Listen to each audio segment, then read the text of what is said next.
Hi, everyone. This is JJ, the co-founder of GoodPods. If you haven't heard of it yet, GoodPods is like Goodreads or Instagram, but for podcasts. It's new, it's social, it's different, and it's growing really fast. There are more than 2 million podcasts, and we know that it is impossible to figure out what to listen to. On GoodPods, you follow your friends and podcasters to see what they like. That is the number one way to discover new shows and episodes. You can find GoodPods on the web or download the app. Happy listening. This podcast is hosted by Buzzsprout. Podcasting isn't hard when you have the right partners. The team at Buzzsprout is passionate about helping you succeed. Join over 100,000 podcasters already using Buzzsprout to get their message to the world. If you want an upgrade, Buzzsprout has tons of guides to help you find exactly what you need. We use Buzzsprout and it's a game changer for us. An all-new analytics system helps us track who's listening to our show and where they're listening to it. If you'd like to use Buzzsprout as well, follow the link in our show notes to buzzsprout.com. And while you're there, let them know that Films and Fermentation sent you.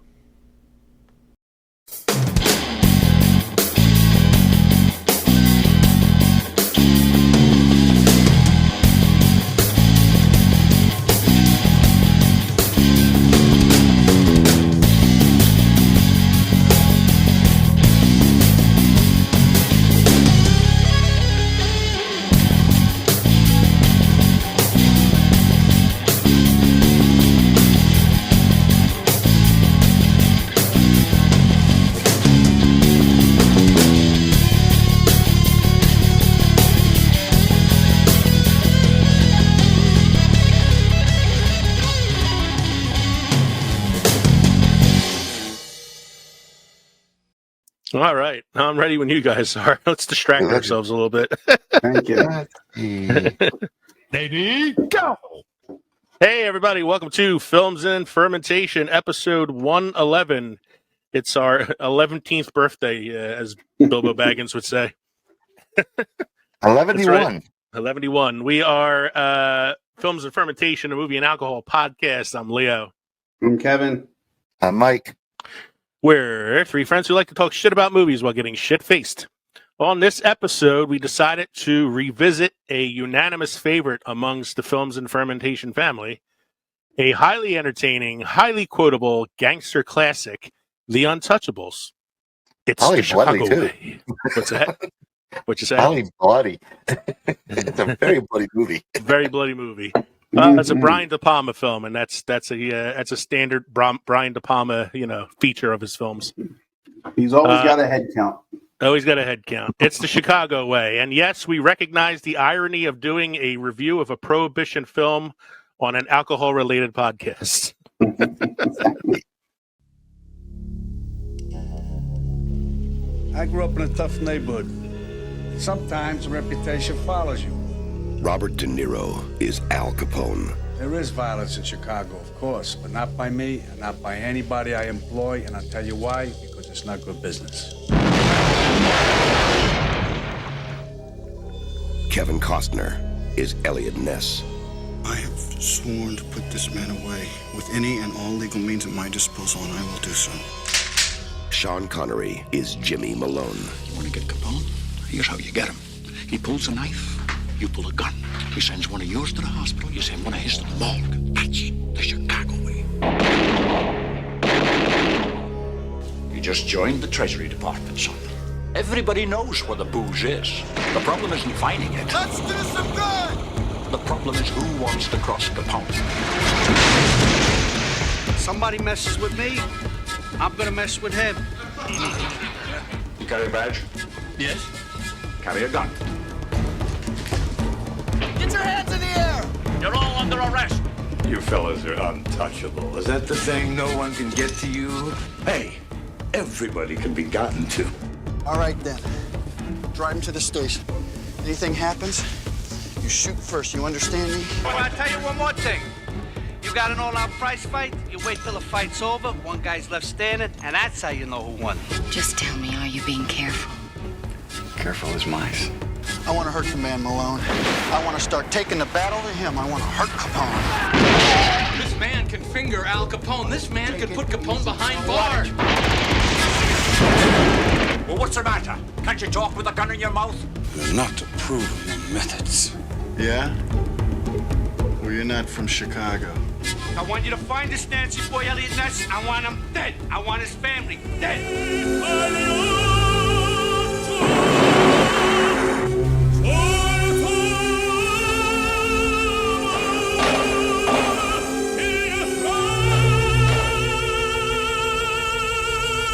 Paramount Pictures presents a Brian De Palma film. I have forsworn myself. I have broken every law I swore to defend. I have become what I beheld, and I am content that I have done right. You got nothing. Nothing. And if you were a man, you would have done it now. Never stop fighting till the fight is done. The Untouchables.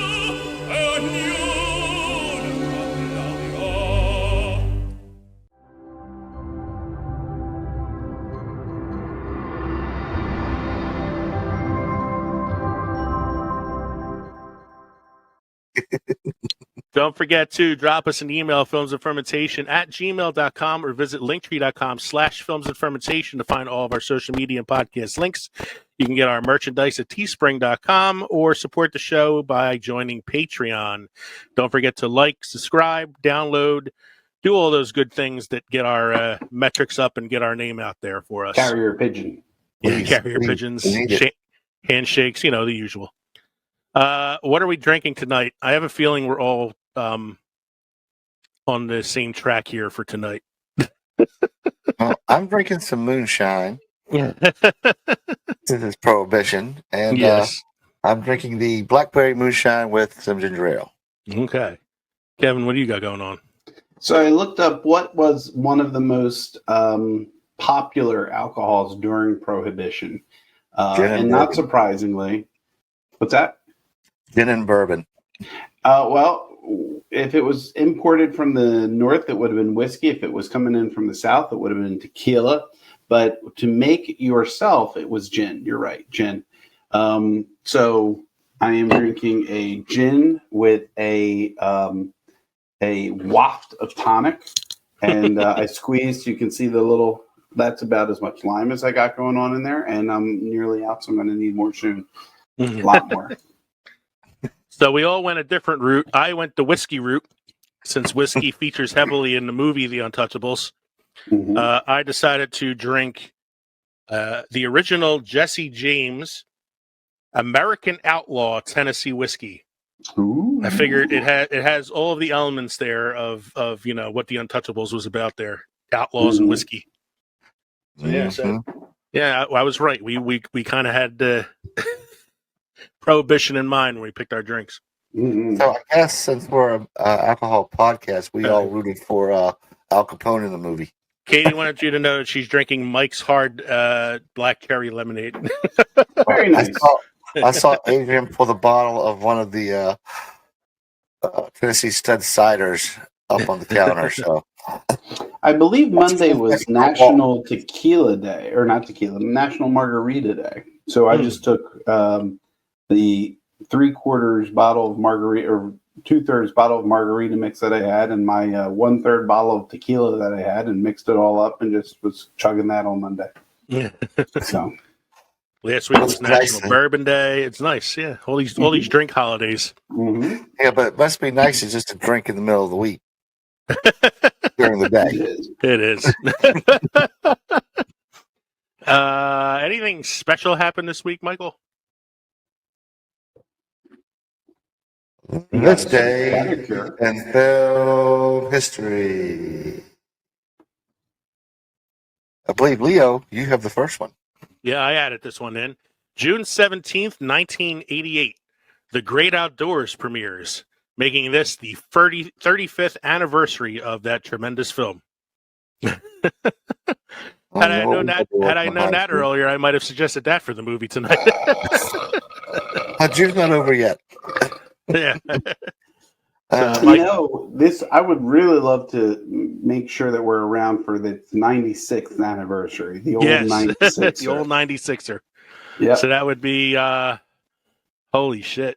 Another 41 another 61 years. 61 years from now, that would be 2084.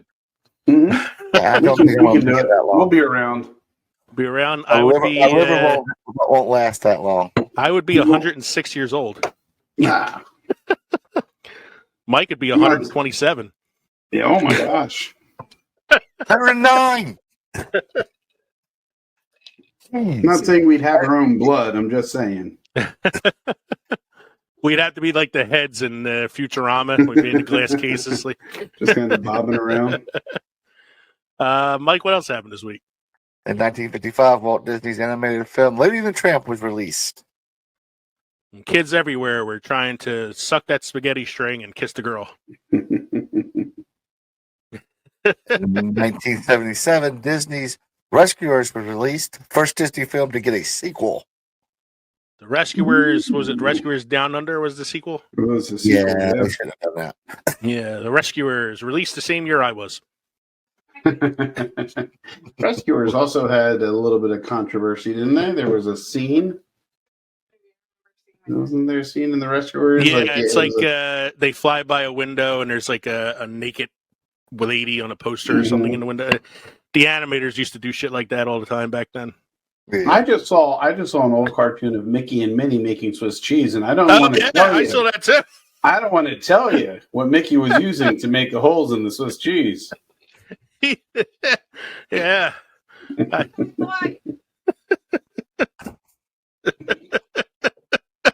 I mean, it's not even discreet. It's there. It's pretty right. It's out there. Yeah.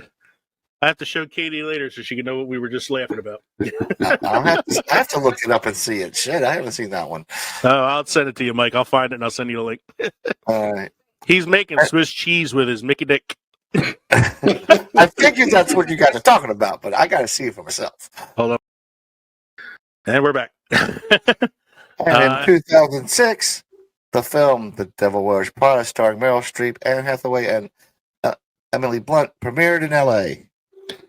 Kevin and I have a special connection to this film in that Katie went to see this movie by herself while Kevin and I chose to go see Lady in the Water. And she said, we're idiots in the background, she just said. And I kind of agree because I probably should have went to see Devil Wears Prada instead. It was a much more entertaining film than Lady in the Water. Absolutely. But I did love the one guy who just worked out the one arm. I would love to see if anybody ever did that in real life. I had a friend who used to joke about doing that all the time, but he was never brave enough to do it. You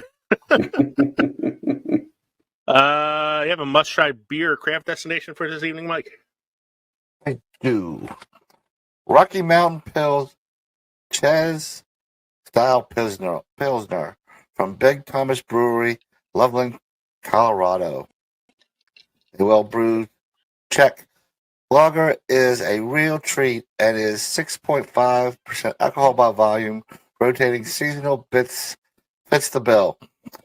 Medium golden with lots of white laceworks.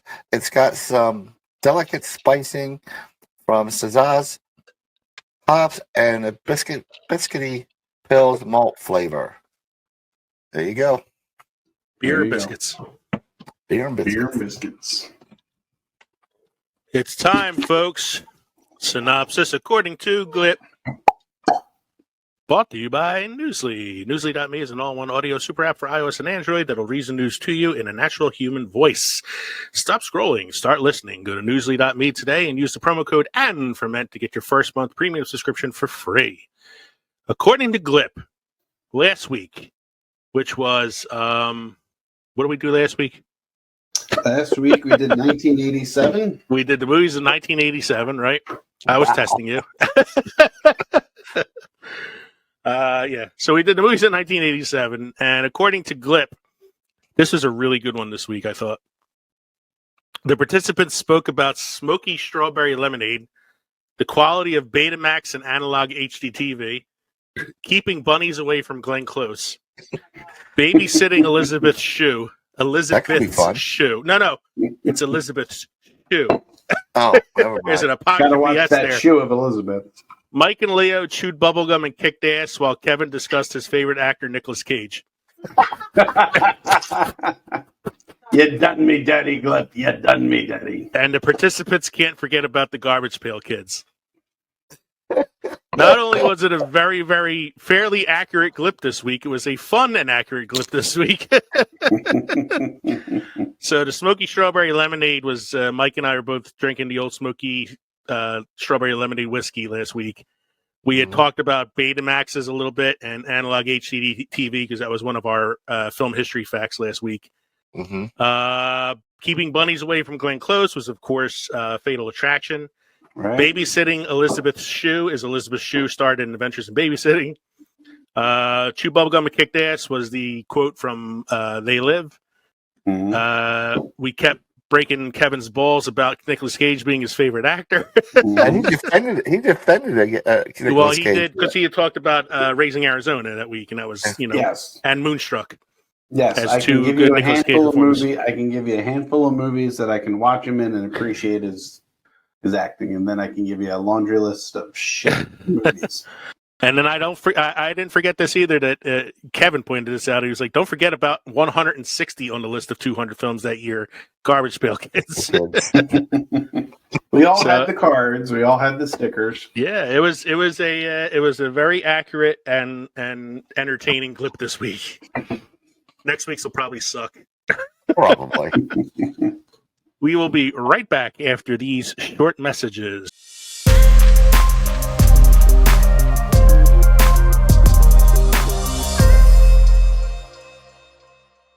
Hey movie lovers, it's Jackson here from the Back to the Blockbuster podcast. If you've ever wanted to hear an amateur cinephile and an industry professional chat about film and television, then look no further, because every week my co-host Gaius and I, we bring you the latest industry news, break down the most recent trailers, try to beat the box office with our weekly predictions, and dive into our favorite movies on their anniversaries. And every second Friday, you can look forward to the Back to the Blockbuster spin-off, Deep Dives with Owen and Gaius, where the duo dissects a movie of their own choice. All this and more wherever you get your podcasts. Hello, everybody. Let me ask you a question.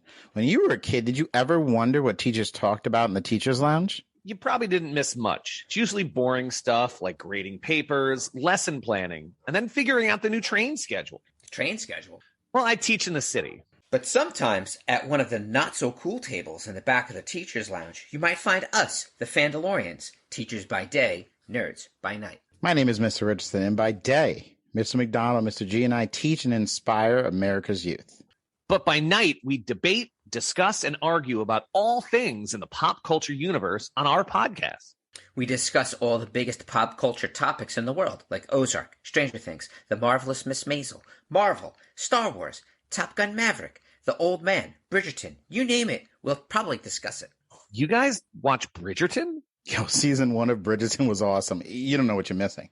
Since we are teachers, you will always get a ton of background information about our topics and original teacher-themed segments, like our pop culture morning announcements, building meetings, and post-observation reviews of shows and movies. Oh, and arguing. You'll get lots of disagreements and arguing, like way more than I'm comfortable with. You can find us wherever you listen to your podcasts. Just search for The Fandalorians, Teachers by Day, Nerds by Night. Then join us every Monday as we look into the current state of fandom and pop culture. Hey, look, the bell's about to ring. We need to head to the buses. Hopefully we'll see you guys soon. Well, I mean, they're not going to see us because this is a podcast. I know. But they can't even see us when you think about it, so they won't see us either. Oh my God, you know what I meant. It wasn't literal. Just ring the bell. Ring the bell. The Fandalorians, Teachers by Day, Nerds by Night. I hope you listen and subscribe to us soon. I hate you guys. Thank you for staying with us after those short messages. Before we get to our main segment here, I want to give a shout out to the Back to the Blockbuster podcast, shouting out them for their awesome shout out to us on their latest episode where they talked about the 25th anniversary of Can't Hardly Wait. And they mentioned a little bit about our program and that everybody should give us a listen. And it's a nice podcast community that we're a part of out there right now. So anytime I get a chance to thank other podcasts for showing us some love, I'm going to take advantage of that. So thank you to the Back to the Blockbuster guys. Thanks, guys. Thanks, guys. Tonight's main segment, though, is all about one of those films of 1987 that we briefly mentioned last week, The Untouchables. The Untouchables is directed by Brian De Palma As I said earlier, one of his go-tos for his films is extreme violence. I mean, all you have to do is watch Scarface to know that, because that is one of his as well. But I prefer The Untouchables. I think it's his best movie. Mm-hmm. It stars Kevin Costner as Elliot Ness, Sean Connery as Jimmy Malone, Robert De Niro as Al Capone, Andy Garcia as George Stone, and a slew of other actors in various roles. It is, to me, a crime classic, a gangster classic. It's in probably my top 5 of mob films of all time. So just a quick, brief summary of the film. Sorry. During the Prohibition era, Treasury agent Elliot Ness sets out to stop ruthless Chicago gangster Al Capone and assemble a small, incorruptible team to help him. This movie takes place during the Prohibition. After building an empire with bootleg alcohol, legendary crime boss Al Capone rules Chicago now with an iron fist. Prohibition agent Elliot Ness attempts to take Capone down, but even his best efforts fail due to widespread corruption within the Windy City's police force. So he decides to recruit an elite group of lawmen who won't be swayed by bribes or fear, including Irish-American cop Jimmy Malone. Ness renews his determination to bring Capone to justice. And ultimately, one of the few historically accurate things in the film is that they bring him to justice through tax evasion. Because they couldn't nail him on anything else. Apparently, with the trivia, it says so was the bribe to Elliot Ness. Yeah, so is the bribe to Elliot Ness. There are a few things in the film that are historically accurate, but overall, it was not the most accurate film. But it's entertaining. It's a popcorn movie. It's not, you're not watching it to learn things. No. Who needs to learn about Al Capone and Elliot Ness? If you Actually, want to know more, Elliot Ness was very towards the end, nobody knew about him. It was the book, and then the TV series, and then this movie that and that's brought pretty any much kind of notoriety to him. And he After died a pauper. he died poor and alcoholic. Oddly enough, he'd become an alcoholic after Prohibition. That's what he said. Yeah, have a drink. So, that was the brief summary of the film. You guys have rewatched it as well before the program, correct? Yes. Does it still stand up on a rewatching as it did the first time you saw it? Yes. Yes, but I do have things that I think I've noticed this time around that I hadn't missed or overlooked before. So we can bring that up in transitioning during the course of the episode. I always think that like a film like this, that's kind of like a period piece in a way, always kind of stands the test of time a little bit because it's a movie out of place.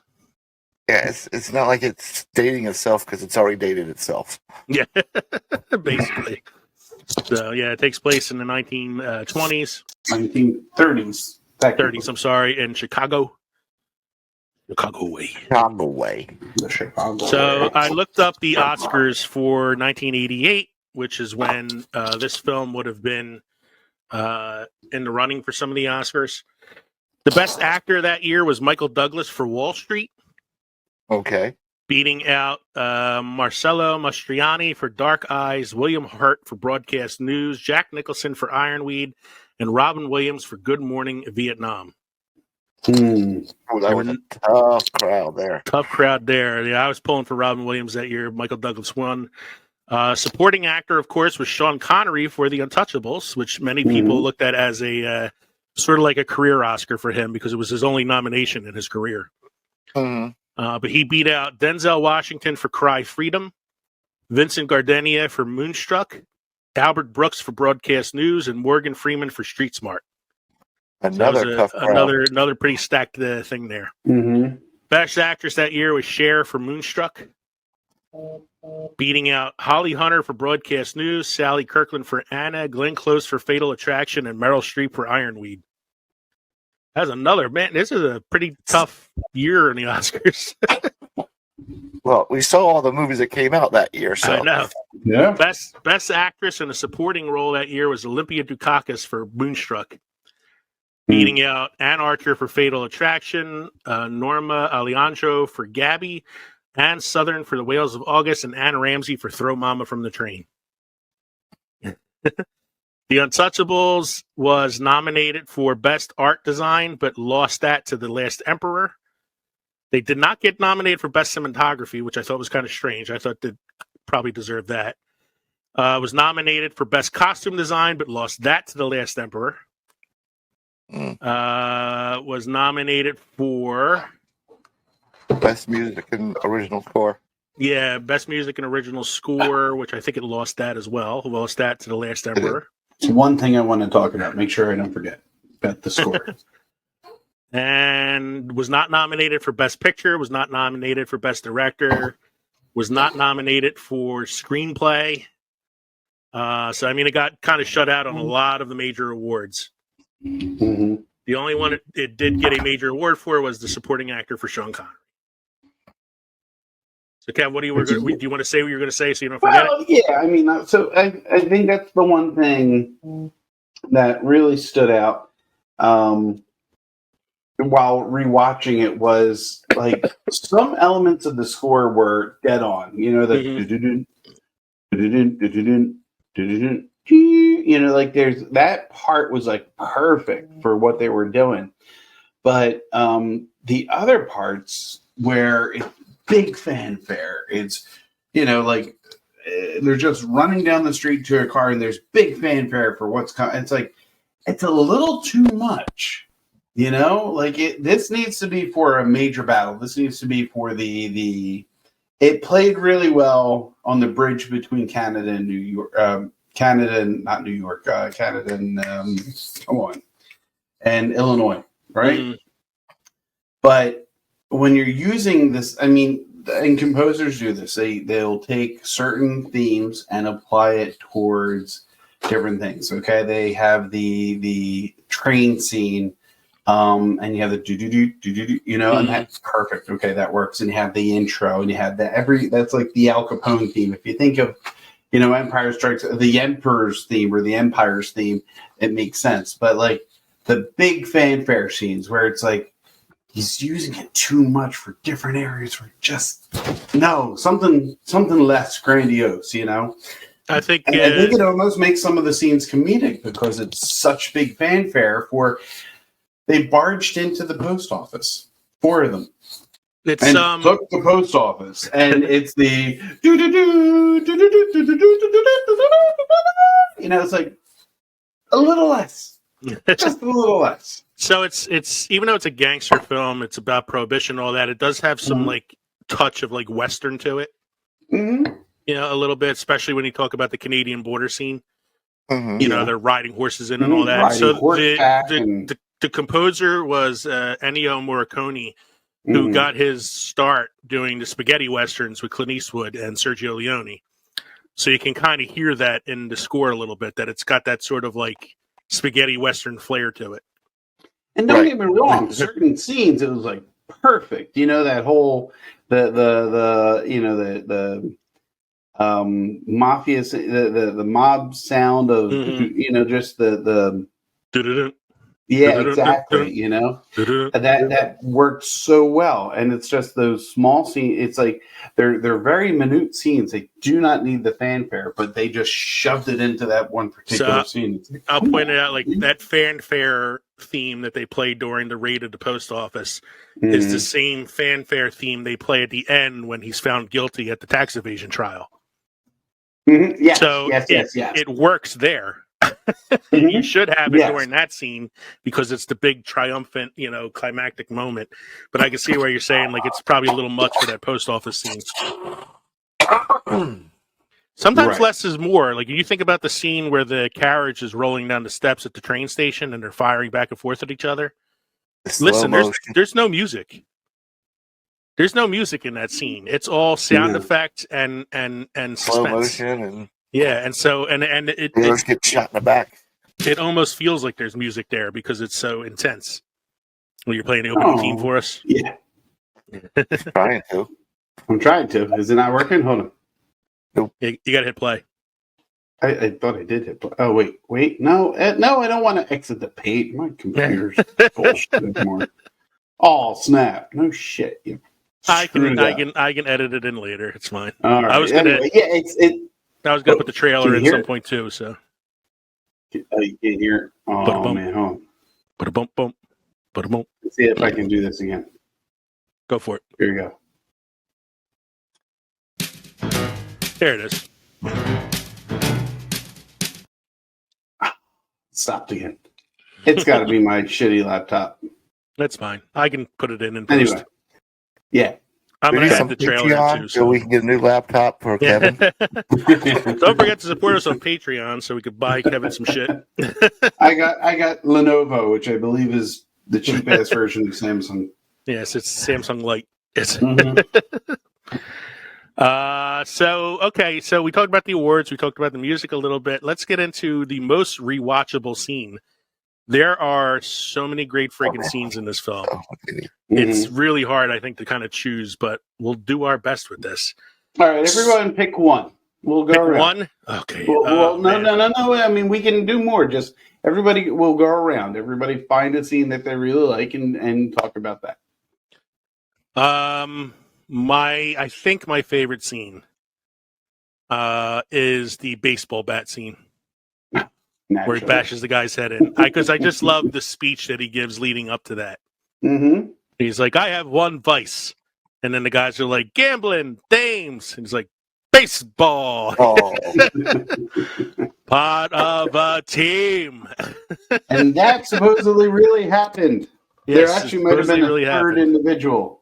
I believe, yeah, according to the trivia, there was actually 3 guys that he beat the shit out of that night. Mm-hmm. Damn. It's like, I mean... in the movie, there was one. One couldn't see it coming. 2 and 3? What the fuck were they doing when he was beating the shit out of the one guy? It's like Negan in The Walking Dead. Exactly. I like that scene because Glenn. I love the monologue that leads up to the scene. I love the reactions of the guys around the table as he's doing it.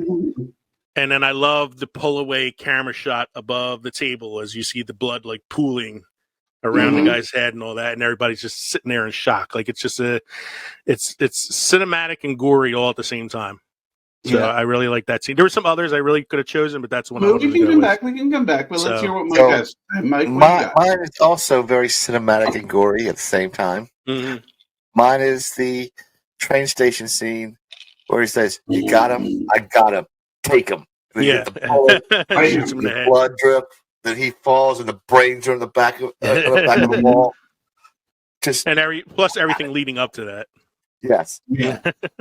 Now, my understanding was Brian De Palma had a whole different scene in mind, which he actually used later in, I want to say Carlito's Way. Does that make sense? Yes, it was Carlito's Way. He wanted to do it on a train, but they didn't have it in the budget to film it on the actual train itself. Right, because it was a 1930s train and shit like that. So he used this scene, which is an homage to a Russian film called The Battleship Potemkin, where a similar thing happens, where there's a carriage rolling down steps in front of the Kremlin and people are shooting at each other. And so it's a very similar scene. It's an homage to that because it's one of his favorite films. And I also think the scene shows how cold-blooded Elliot Ness became as the movie kept getting on. Because at the beginning, he was... You can't do this. Straight-laced. Yeah. Well, at this point, he had lost Oscar Wallace and he had lost Jimmy Malone.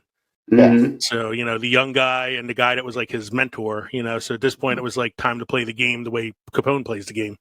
Right. The Chicago way. Yeah, Chicago way. Like, he whips out the shotgun and shoots that dude point blank while the lady's standing there watching him. Like the guy he broke the nose of earlier in the film. And we have to, remember the fallen sailors who really tried to get that damn baby out of the way. That's it. That's another staple of Brian De Palma films. It's like Collateral Damage. They're all trying to jump over the rail, getting shot in the back. So, Kev, what is your scene then? All right, my scene is the filming, the perspective, and it's the scene where Sean Connery gets it. It's I want to use his name. Hold on. The scene where Jim Malone, in his apartment, he got the mobster coming in, and it's first person perspective. He's walking through. You see the camera turning left and right through the apartment. You think you find him the one way, then you hear him cranking the phonograph, turns around, he starts to walk, and it's only when he gets close enough that he turns around with the shotgun, and it goes back to the third person perspective where you see the mob guy, with the knife, and you see Jim with the shotgun, and just like a walk to bring a knife to a gunfight. Yeah. Walks them all the way back to the stairwell, and that's when Frank Nitti just, fucking pulls, full of lead, and then they're crawling, through to get back. I like the perspective. I like that point of view. I think that was really well done that way. It was like De Palma saying to Martin Scorsese, "Look, I can do this too." Because it's that one track shot. Follows him through the apartment, and there's a lot going on too. Like there's all these little like motions and little movements in different parts of the apartment that he has to do that all have to time well together. I love the little thing where he goes to the kitchen and opens up the oven and pulls the bottle of whiskey out. Yep. Yeah, it's just like I think on a wop to bring a knife to a gunfight. That's a great. It's a great fucking scene. It's a sad scene because it's like you don't want to see that character go. No, but you understand why, and you understand, and from a filmmaker perspective, it's an amazing scene. Yeah. I also love the other scenes. Go ahead. Oh yes, I also love the opening scene where Al Capone's getting a shave and talking to the press, and it's like he's in the chair, the camera's pointing down at him, the press are all staying around to answer questions. He's showing how charming he could be. He's talking about how like, I don't kill people, he's lying to them about everything, And then the guy clips him with the razor, and he looks at him, and everybody gets real scared, and then he laughs. Now, did the guy actually cut himself with the razor, and then he shows him the blood on his finger to say, "Hell no, it was me, not you, that I cut"? No, he was going to shave Capone, and he slipped and nicked him, and then Capone wiped the blood off on his own fingers and shows it to the guy. Well, I thought that at that point the barber, I'll call him the barber, showed him his fingers, and I'm thinking, okay, he's showing, I didn't cut you, I cut me. It's No, I think he was like, please don't hurt me. Yeah. You're like, oh shit. Yeah, because even the reporters who were eating it all up at this point were like, oh shit, this guy's dead. Yeah. Did you guys notice the whole scene panning up from the midget bellhop? Which I really appreciated, by the way. All the way up the stairs, red carpet, red everything, just to show, and then it gets to Capone, and it's pure, it's white. Because it was like a metaphor to say like he swims in a river of blood, but keeps himself clean. Keeps himself clean. Yeah. De Palma has his moments. For as much as he likes the gore and the violence, he does have some moments of filmmaking that are pretty unique. I was thinking of the other scene was when Ness shows up at the hotel and threatens Capone. Yeah. And he's like, "You talk to me like that in front of my son? Fuck you. If you were a man, you would have did it. You were a man, you would have did it right now." Nothing but a talking a badge. Nothing but talking a badge. Talking a badge. I love the Nero Chicago accent's pretty interesting. I like the scene where you meet George Stone. Yeah, the shooting range scene. What was it before you changed it? Yeah, what was it before you changed it? As an Italian, I like to point out that his name is George Stone. Yes. He changed it from Giuseppe Petri, which translates into English as Joe Stone. If he wanted his name to be Italian to English, it should have been Giorgio Petri. So I don't know why he went with George Stone, but whatever. Played by Garcia. little nitpick, I did like I like the beginning of that scene where he brings out the one guy, the skinny redhead guy, and he's like, "Why do you want to be a cop?" And he's like, "To protect and he's like stuttering, and he goes, all right, and then he walks away, and he's like, "Next chief of police, right there." And I will say, you guys, my last scene that sticks out in my mind, it's the scene with Elliot Ness and Nettie. Nettie, right? Nettie. Right When he at throws the him off the end, roof. he's got the gun, and he's walking him back, and he's like, your friend squealed like an Irish pig, played really, really well by that guy from Billy Drago. Yes. No, it's Brad A man who is born to be a villain in films. I don't know. You're right. Billy Drago. Billy Drago. Oh man, how come? Oh, I hate this fucking No. I'm really just trying to get back to the Untouchables to talk about, but he's walking him to the door. I said your friend screamed like a stuck Irish pig. Like a stuck Irish pig. Yeah, he and throws then him it's off like, the roof. and And later, where is he? He's in the car. That's the part. Like he's in the car. Of course, not historically accurate. The real Frank Nitti committed suicide 10 years after that trial happened. Yes. And not historically accurate. And the special effects, I know it's 1988. Mm-hmm. Well, when he falls off the roof. I'll tell you what, it looked better than the guy getting thrown out of the window in RoboCop. Not as good as Hans Gruber. But it's like on a scale of RoboCop to Die Hard, it's in between. It's average. Yeah, it's average. That's a great scene. I like the scene. Was also a Nimrod, and what was that TV show based in Alaska? He was not Twin Peaks, was it? No. It was about the doctor in Alaska. Oh, I know what you're talking about. I can't think of the name of it. Yeah. I know what you're talking about, though. God forbid my laptop want to cooperate and have me move it all. I like the, I want him dead. I want his family dead. I want his house burnt to the ground. I want to go to the middle of the night and piss on the ashes. I think, there's another thing that's cool, too, but the scene you picked, Kev, where he's, where you got the POV through the apartment, is the whole time that he's, shot and dying and all that stuff, they're cutting to, Capone at the opera. Yeah. With the with Pagliacci, crying as the clown singing, So any other scenes we want to talk about, or should we go on to our favorite quotes? Because there's so many goddamn quotes in this movie. That's so many goddamn quotes. I put so many. I have 2 websites for the quotes because I couldn't get enough of it. We're round robin that one too. Before we move on to the quotes, I do want to point out, and my wife pointed this out too, because we saw Patricia Clarkson, who played Elliot Ness's wife. This was her debut film. It was her first role. Yep. And now you think back and you look at it, it's like, oh man, I know her from so much. Well, this was the beginning. She was underutilized, I thought. She just basically played the wife who, seemingly didn't have much of a problem with the dangerous job her husband had. And just kind of went with the flow. I just keep popping out babies for you. Yeah. Yeah, where'd that baby come from? You were in hiding for fucking... If I were you, I'd check that cop that had to protect her. There you go. You just fulfilled the first rule of law enforcement. Make sure when your shift is over, you go home alive. Here's the one you were talking about earlier. So endeth the lesson.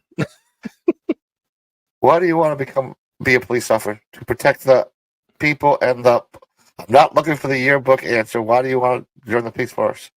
The force? Yeah, why do you want to join the force? Because think I could help. You think you could help? The force. Thank you very much. You've been most helpful. There goes the next chief of police. Yeah. If you're afraid of getting a rotten apple, go to the barrel. Get it off the tree. He's got some of the best ones in the movie. Is Connery. He does, and I mean they gave some to Elliot Ness too. So just preceding him tossing Nitti off the roof, he's like, he squealed like a stuck Irish pig, and he pushed it. He goes, "Did it sound anything like that?" Yeah, Mr. Ness, I do not approve of your methods. Yeah, well, you're not from Chicago. Yeah. I like the, what's the matter? You can't talk with a gun in your mouth. Yeah. And don't let him clean himself till after he tells you what he knows. How about this one from Capone? This is the one where he's in the scene with the barber. There's violence in Chicago, but not by me, and not by anybody who works for me. And I'll tell you why. because it's bad for business. Welcome to Chicago. This town stinks like a whorehouse at low tide.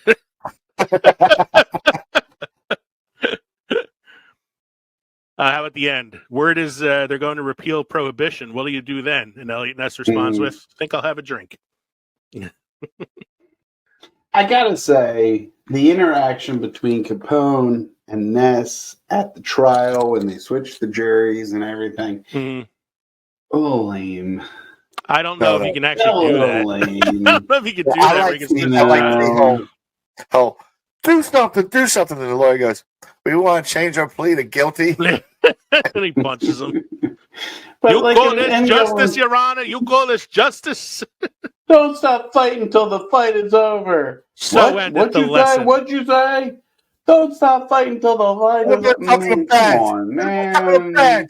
You're talking You're looking for a quote that's not going. And then you watch Capone at the end. First, he brushes it off, and then Ness is walking away, and then he's hopping all over. It's like, dude, you had a moment, and you missed the moment. How about when Elliot meets Jim for the first time, and he's like, what kind of policeman you got in this damn city? You just turned your back on an armed man. He says, you're a treasury officer. How do you know that? I just told you that. Who would claim to be that who is not? Here's another one. This is another De Niro talking to the journalist. I think this is in the hotel, though. People are going to drink. You know that. I know that. We all know that. And all I do is act on that. And all this talk of bootlegging. What is bootlegging? On a boat, it's bootlegging. On Lakeshore Drive, it's hospitality. that's part of the shaving scene. That's part of the shaving scene. I know it was one of the scenes where he's talking to the journalist. Like a lot of things in life, we laugh because it's funny, and we laugh because it's true. It is true. You get further with a kind word and a gun than just with a kind word. What are you prepared to do? What are you prepared to do? Or when he meets Oscar Wilde for the first time, and he's like, "You carry a badge? Yeah, carry a gun."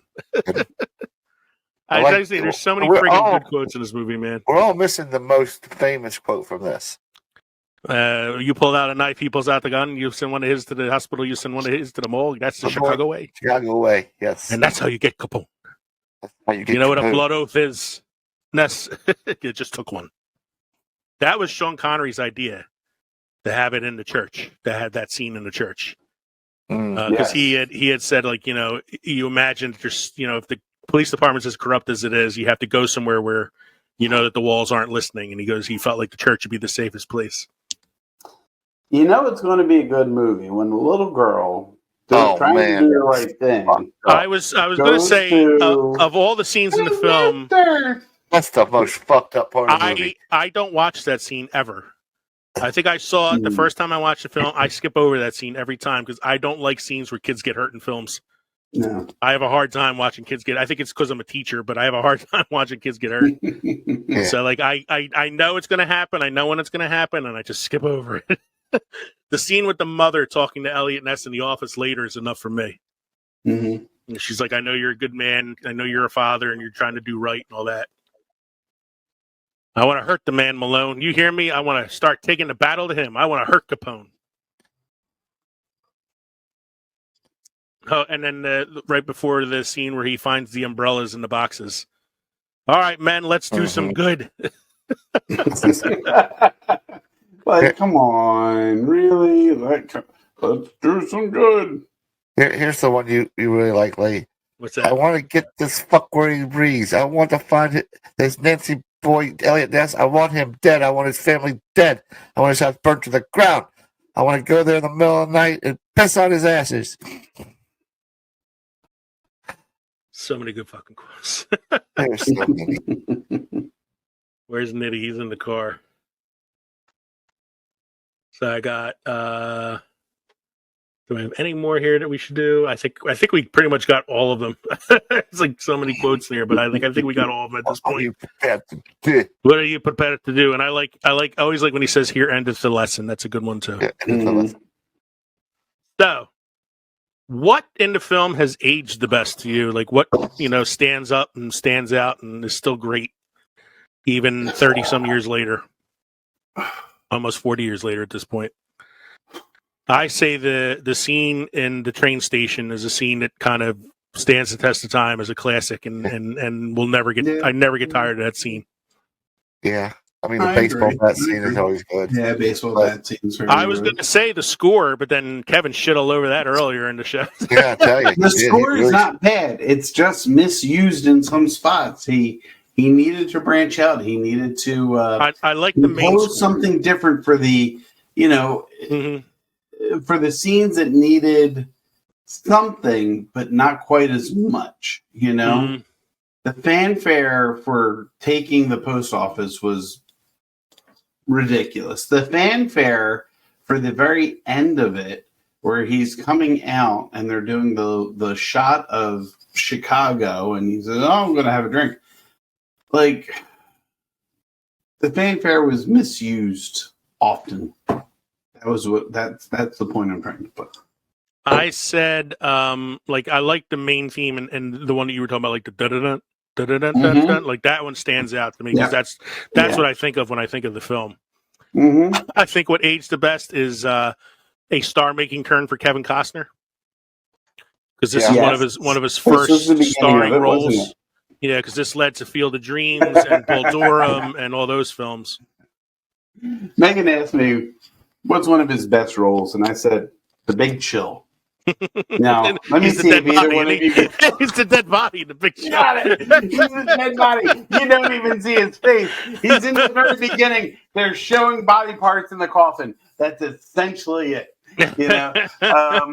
He's the dead body. One of the scenes for me that stands out, stands the test of time, is when Malone faces off versus the chief of police in the rain. Mm-hmm. No, he's not the chief of police. The argument. He's one of his friends in the police department, but he's not. Yeah, the but chief he's of police. high up there. He's like he's a high-ranking guy, but he's not the chief. No, but I know what you're talking about. That guy. That actor, I can't think of the actor's name, but I can tell you that he was the best man at one of Jack Nicholson's weddings. He's an actor that's been around for a long time. Long time, yeah. Do you keep the same best man for multiple weddings? Like, do you just kind of roll them in for the next one? I mean, you want to have if you're going to have a fresh bride, you might as well have a fresh best man, I guess. Yeah, because you don't want the same bachelor party every time. Yeah. Or the same best man speech. Yeah, right. Yeah, you just take out the bride's name and insert the new one. Yeah. What aged the worst? Apparently for Kevin, it's got to be the score. No, the score was not that bad. It was the interstitial music that he didn't like. Mm. I was going to say Amos and Andy as a radio show. Which was performed by George Carlin. It was performed by George Carlin, yeah. Crazy, right? Yeah, it was George Carlin doing the voice work for that. But that's like, radio shows, not just radio shows, but like a radio show like that one. What aged worse? Criminal misuse of Patricia Clarkson. Mm-hmm. Great actress. She should have had a little bit more to do. The little girl scene. God, I hate that one too. I hate that scene. I feel like you could have done it without her. Yeah, well, not just did it without her, but you could have alluded to it too. Like you didn't have to show the actual explosion. Like you could have cut to a newspaper headline or something. All over the place, right? Or her carrying the freaking bag. Mister. Boom. So here's my question. That opening scene, they were trying to push the protection of the mob on this laundry shop. Yeah. Right? And it was a laundry shop. No, they were trying to sell beer. And what was she going in to get from the laundry shop that she needed to get? It wasn't a laundry shop. It wasn't a laundry shop. It was kind of like it was a laundry shop. He was selling them beer. No, because he says that green beer you're selling is no good. That's what the guy said. He was selling them beer. He was selling them protection. He was selling them beer. I'm telling you. No. He said the guy tells the guy, the green beer you're selling is no good. That's the line. I'm not quite sure I believe that. I can't tell you. I don't rewatch that scene. The movie. I can't tell you. I refuse to watch that movie, scene. But I do know, she was going in there to buy something that the mother used soup or something. it was like soup broth or something like that. Yeah. That's Because why I got the impression it was kind of like a grocery store almost. Yeah. I didn't. I saw a laundry shop. That was what was on the sign. I don't know. I'd have to watch that scene again to tell you, and I don't want to watch that scene again. So. No, I don't know. He gets a kid a pot full of something, and I was like, it's a laundry shop. What is she going in there for? Laundry, Maybe it's Her detergent. mom's sick. Maybe mom was sick. I need clean clothes. Overacting award. I give it to Billy Drago in the scene where he pulls up in the car in front of Elliot Ness's house, and this is the exact quote: "Nice house." I said, "Nice house." That's great. Must be nice to have a family. Little girl's birthday. I don't know what it was, but his Chicago accent had a very, very odd Southern quality to it. That's okay. His Alaskan accent also had a very odd Southern quality to it. Nice house. I said, nice house. I Like, it almost said, like nice Foghorn Leghorn. Come on, I said, nice house. Listen, boy, I said, must be nice to have a family. Let's do a little. We did a lot of trivia already, but let's do a little bit more trivia here. Let me bring up my trivia page. So yeah, you were saying that the bribe that was given to Elliot Ness at the beginning of the film was actually real. Yes. They did try to bribe him. They bribed him with $1,000, which would roughly be about $30,000 today. That's what, $1,000 a week? Yeah, it says Yeah, he might have $1,000 bill. That's every Monday morning. So he might have regretted that later in life as he died broke at 54 years old. Yeah. Albert Wolff, the last survivor of the real-life Untouchables, was the consultant on the movie and helped Kevin Costner with his betrayal of Elliot Ness. In real life, Al Capone knew that killing a Prohibition agent would only lead to more trouble that him and his outfit could handle, and he actually had a non-violence order against men concerning the Untouchables. While Capone did repeatedly attempt to buy them off, he never attempted to kill Ness or any of the other men. Because he knew it was too heavy for him. Yeah, I love this. This is how much of a method actor Robert De Niro was back in the day. He tracked down Al Capone's original tailor and had him make identical suits for the movie. He insisted on wearing the same style of silk underwear that Al Capone wore. Even though you never see it in the film. Good Lord. It was Sean Connery's idea to film the blood oath scene in the Catholic Church. It was supposed to take place in the street where the previous scene took place, but Connery felt that the church would be the only safe place in Chicago where two characters could make such a commitment. At the end of the film, he said, "I'll have a drink." Elliot Ness would later become a heavy drinker and get involved in an alcohol-related traffic accident. The movie portrays Elliot Ness as being happily married and his wife having a daughter and baby son in real life.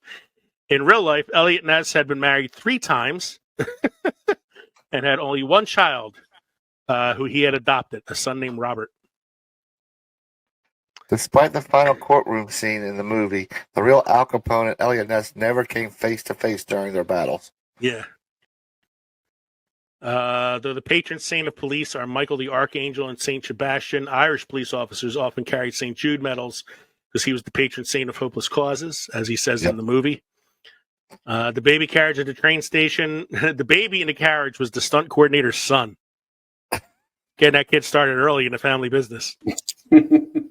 And you had said this earlier, Kevin. You were right. It was Carlito's Way where they finally were able to use the battle and the train sequence that he had planned for this movie. Connery's only Oscar nomination and win. De Niro didn't have much time to gain weight. They had a pad and pillows.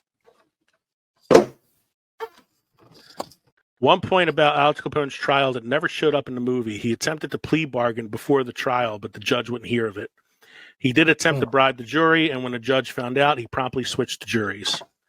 I didn't think you were allowed to do that, man. That's crazy. Why? Why not? I think that's awesome. I think that should be done every time. It's like, switch to juries. Switch to juries. Then the prosecutor and the defense attorney get fucked, and so does the judge. So let's see. The original ending was different. It was to have been a scene with the camera shooting a close-up at De Niro's face as it's being warmed up for a shave. The camera would pull away and still focus on Capone to show the audience that he had reporters around him, much like in the opening scene, but this time in the jail cell. Kind of glad they didn't do that. That's a little too much. It's a little too much, but I will say to our listeners, Capone did time in our neighborhood. Yes, he was did. over at Eastern State. Yeah. Eastern State Penitentiary in Philadelphia, where Kevin and I grew up. Yeah. Marlon Brando refused $5 million for 2 weeks' work as Al Capone during early casting. He was replaced by Robert De Niro, who portrayed young Vito Corleone in Godfather 2. I guess we should move to the casting things that I have here, and that's the case because, Marlon Brando turned down the role.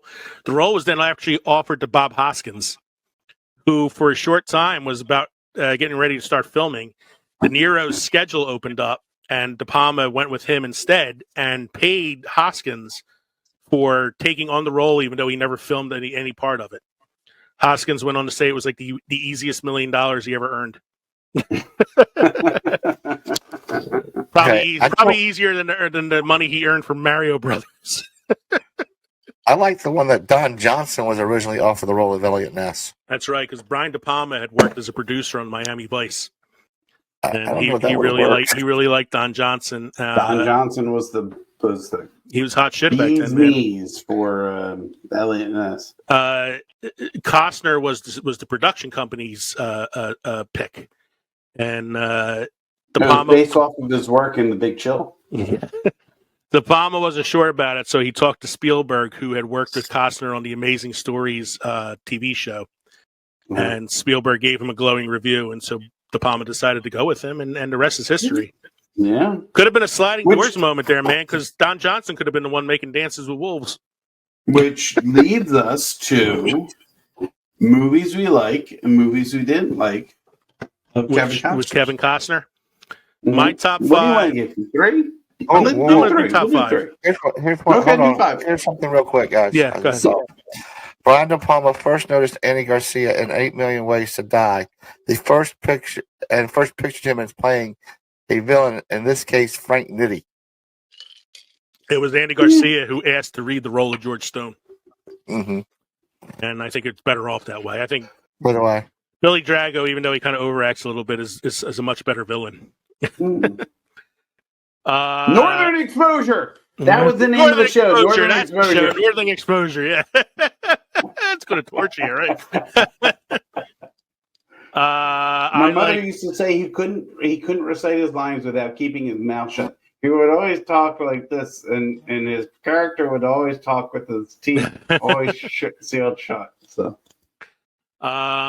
in no particular order, okay. Field of Dreams.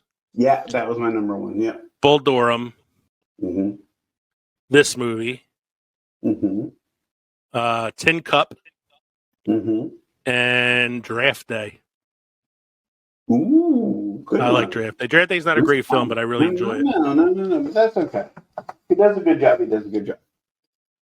Oh, and I forgot Robin Hood. Robin Hood has to be like in there somewhere too. I think that would probably be in the top 10. Is it the movie or is it the actor? It's the movie. I like the movie a lot. Right. Okay. Yeah. All right. What's yours? No Way Out. No Way Out. Yeah. No. He did a good job in No Way Out. The Big Chill. The Big Chill. He did a fantastic job in The Big Chill. Untouchables. I was looking at him in Wyatt Earp, and I'm like, Tombstone just hits me here. So I can't look at Wyatt Earp and be like, man, But I will say he did a great job with Dances with Wolves.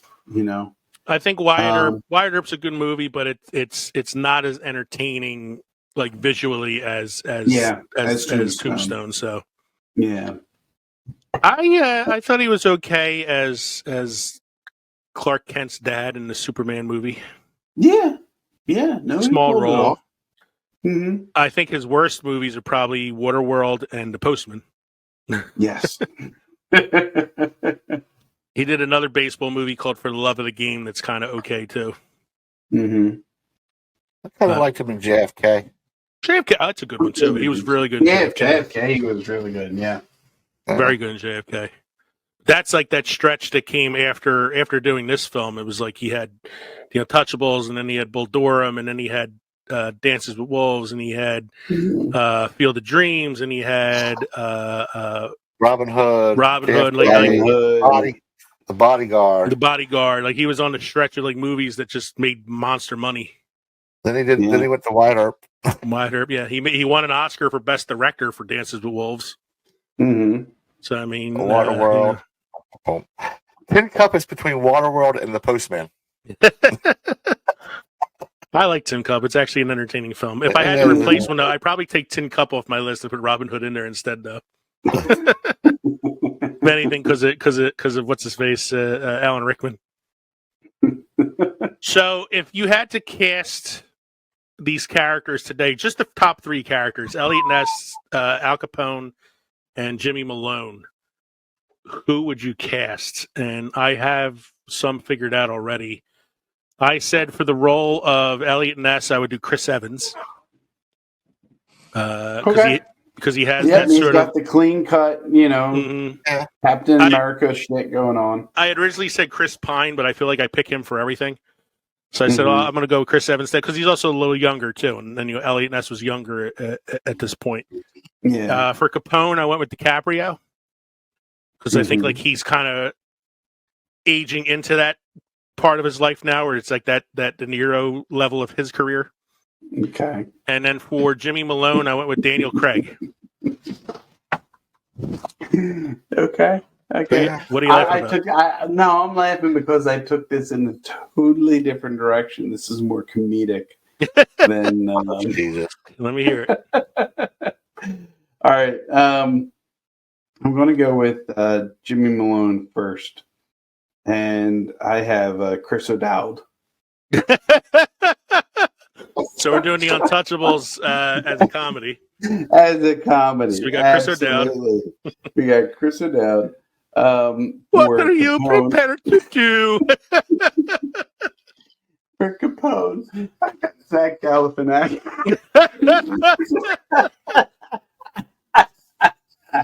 And for Elliot Ness, you have McLovin. No, I can't. Ed Helms. Ed Helms. So aside from Chris O'Dowd, it's like a Hangover reunion. A little bit, yeah. I wanted it to be fun. That sounds like a laugh riot.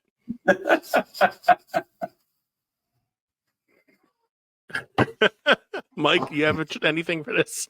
Yeah, I got a couple. I'll go with Malone first. I would think like somebody like Jeremy Irons would be good for that role. A little older, yeah. A little older. For Ness, you got to keep that more, clean cut, all American type guy. So I'm going to go, even though it is who it is. Henry Cavill is Ness. Okay. He can do the American accent, so yeah. Mm-hmm. He played Superman. Come on. He's the Witcher. I couldn't come up with anybody for Capone. That was my biggest one. I was still having problems with. Zach Galifianakis.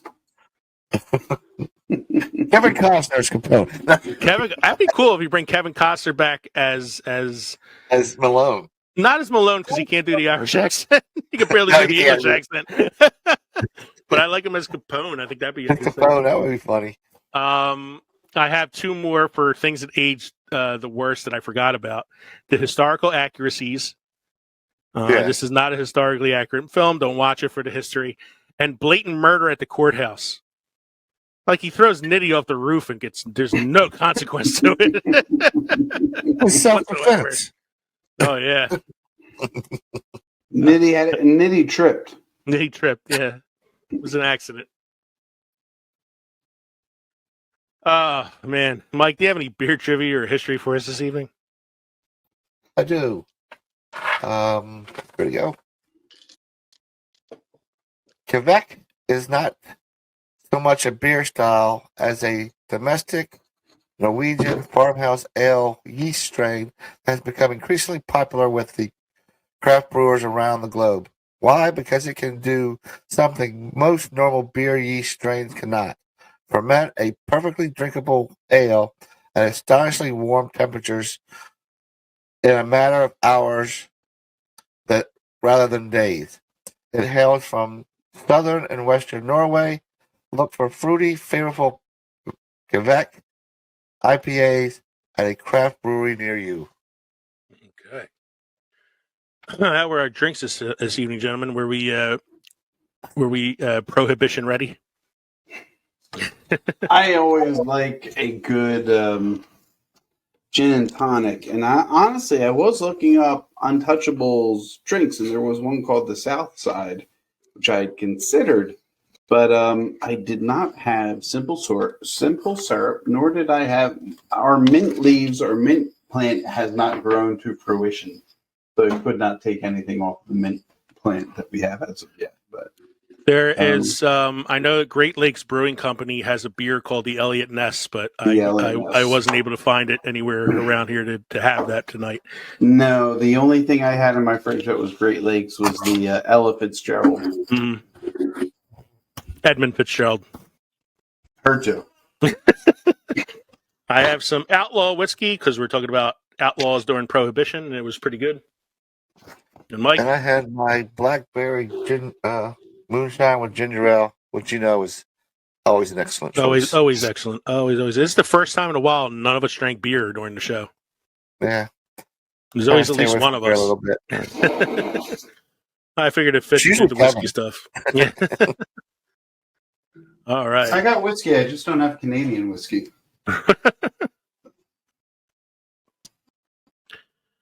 Okay. What's that? The voices in your head? Voices of our childhood. I was going to say the voices in my head. I hear voices in my head.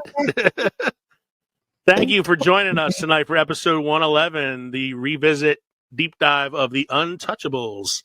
We hope you enjoyed listening to the podcast as much as we enjoyed recording it for you. Don't forget to send us an email at filmsandfermentation@gmail.com or visit linktree.com/filmsandfermentation to find all of our social media and podcast links. Don't forget to go to Patreon so you can help us buy Kevin some new equipment. Go to Teespring to buy our merchandise. And don't forget to like, subscribe, download, support the show any way you can, and help us keep making some great content for you guys out there. Don't forget to stop by the crossroads between pickled and fermented next week as we present episode 112, The Voices in My Head, an ode to voice acting in film and television. I'm Leo. I'm Kevin. I'm Mike. Cheers, everybody. Cheers. That's the Chicago way.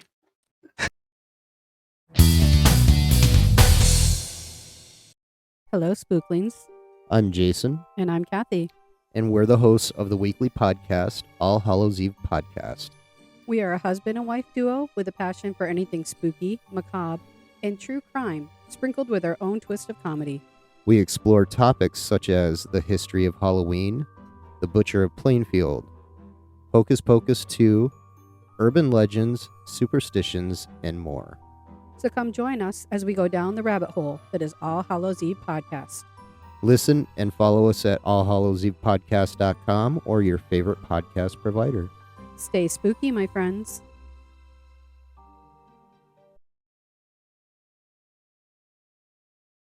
He's got a high chlamydia. High chlamydia count. Hey. That's something maybe for He's next got more May chlamydia 4th. than Master Yoda. Or your father was a great pilot when I first met him. Not, he was a 8-year-old pod racer. Yes, exactly. That could be the next Star Wars episode. Yeah. I'll add that to the show notes so we don't forget about it, and then that way, or I could do it. I have them up already. I'm sorry. I spent the entire day with the dog. All day. Kevin's a little worn out from babysitting the dog all day today. Mm-hmm. Has she thrown up any more cucumbers? Katie wants to know if she threw up any more cucumbers. No, she went back outside and ate the ones that she threw up. Well, that's a dog for you. She went outside and ate the ones she threw up. Sounds like a dog. Yeah. Right. That mean Kevin needs to get his drink now? After these messages, we'll be right back. So I'm back. You guys back? I'm back. I'm front.